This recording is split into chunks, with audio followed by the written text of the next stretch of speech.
नमस्कार शेतकरी बांधवांनो.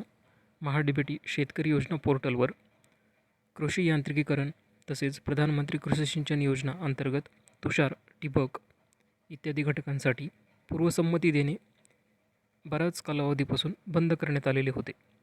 परंतु आज नवीन अपडेट आलेली आहे. तर महा-डी-बी-टी पोर्टलवर पूर्वसंमती देण्याचे काम सुरू झालेले आहे. पोर्टलवर ॲप्लिकेशन अप्रूव्ड हा टॅब दिसत असून तालुका कृषी अधिकारी हे अर्जांना संमती देऊ शकतील. तरी ज्या शेतकऱ्यांचे कृषी यांत्रिकीकरण अंतर्गत अर्ज प्रलंबित होते त्यांना आता लवकरच पूर्वसंमती मिळेल. तसेच पूर्वसंमती मिळाल्याच्या नंतर कोणती कागदपत्र अपलोड करायची जेणेकरून तुमचा अर्ज त्यानंतर त्रुटीमध्ये येणार नाही, तर ती डॉक्युमेंट पाहून घेऊयात.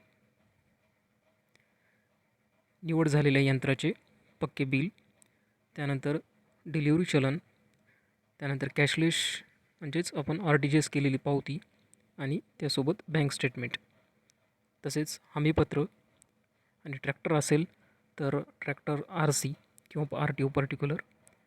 तसेच एक महत्त्वाचा मुद्दा म्हणजे बिलावरती सेंट्रल कोड, यंत्राचा सेंट्रल कोड नमूद असणे आवश्यक आहे.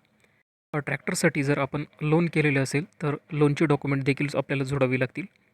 आणि ट्रॅक्टरच्या बाबतीत जर आपण मॉडेल नंबर किंवा मग tractor company, make and model बदल केला असेल तर त्या बदलास संमती देणारे तालुका कृषी अधिकारी यांचे संमतीपत्र देखील या बिलांसोबत जोडावे लागेल. तर याप्रमाणे तुम्ही कागदपत्रे अपलोड करावेत.